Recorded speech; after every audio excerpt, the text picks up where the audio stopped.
In addition to building a jail cell, Doug and his team are building an enormous ramp for death jump.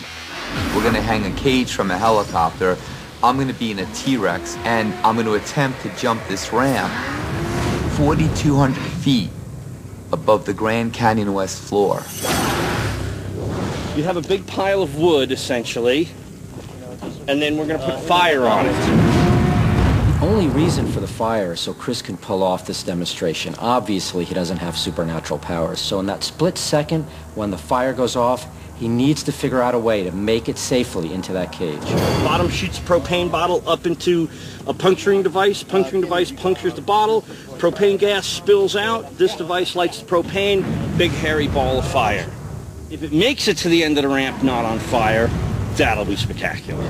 Anything were to go wrong, Chris would not survive the fall in this cage. If this cage were to fall, it's not going to protect him if there was any sort of catastrophic accident.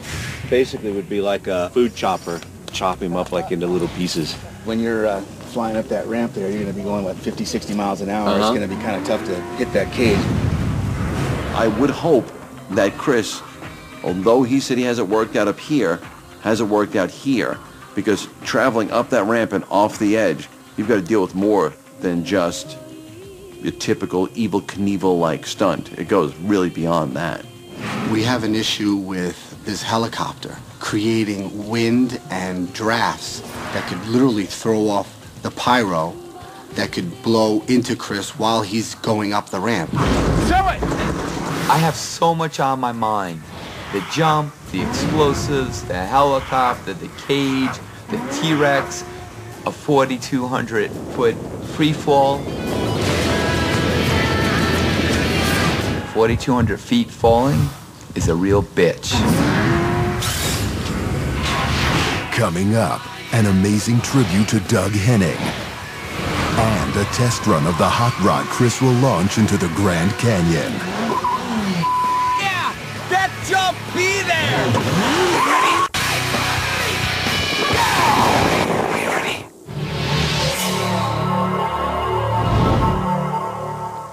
This is unbelievable. It's crazy. I was supposed to go on a double date. Whatever. I must admit, Las Vegas is a crazy lifestyle. 2011 coming up. Check it out. Psych. Just want to make sure you're watching. I'll do it a little slower.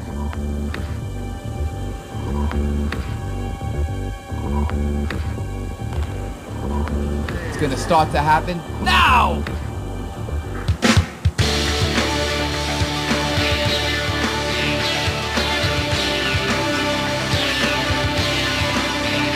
Quit messing around, Chris. Let's go. Now! Sandra, what are you doing? What's going on? We're waiting for you. You're late. We're supposed to go on a double date, right, ladies? Come on, please. Well, I hang out with one. When two is more fun.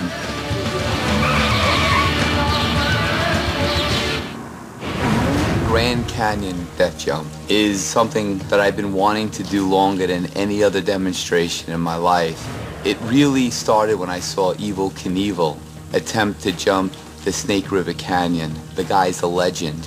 Christopher, at a very young age, was dramatically influenced by Evel Knievel. As a young kid, I'm talking about maybe 6, 7, 8, 9 years old, he would just take his bicycle and constantly push his own envelope and try to jump further or higher with his little bicycle.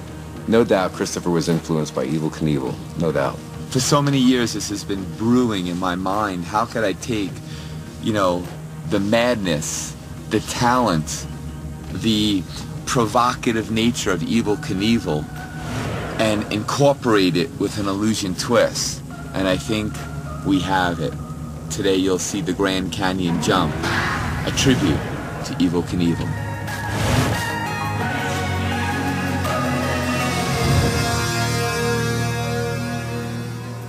Chris has put himself into his own magical world. He built this extraordinary place called Serenity. Chris's office in his new home has some amazing memorabilia from magicians throughout history, including from one of his inspirations, Doug Henning. Doug Henning was the guy who single-handedly was responsible for magic's resurgence. So for me, I'm honored to be able to own many of his props, and his magic lives on through his props.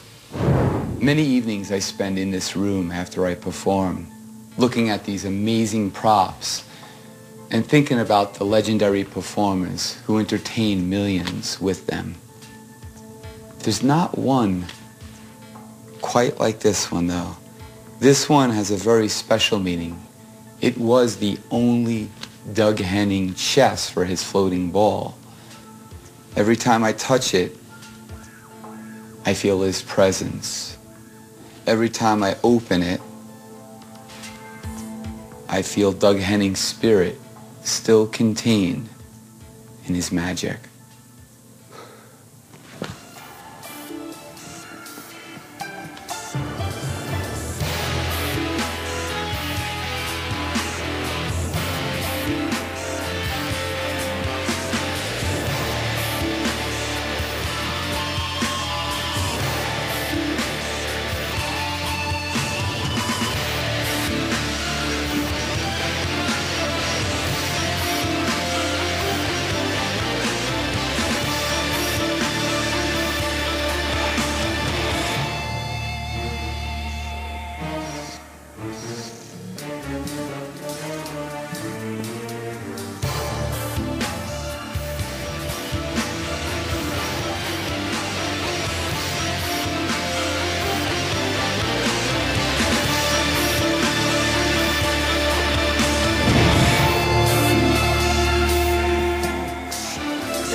I'm here with David No, the owner of Campania, the actual designer of the T-Rex.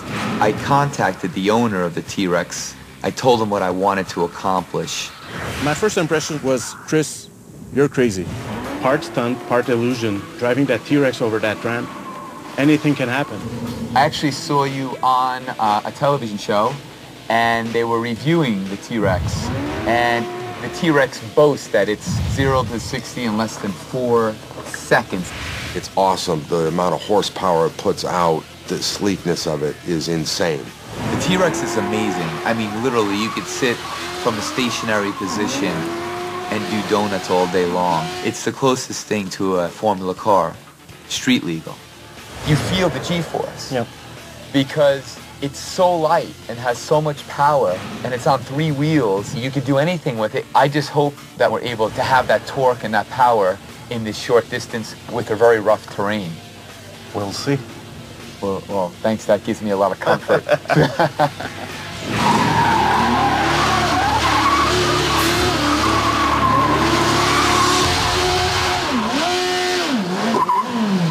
Yeah! That jump, be there! Coming up, Chris defies all laws of physics, teaches you how to do your very own Mindfreak, and later, I'm here for my latest and most insane demonstration of my career, the Grand Canyon death jump.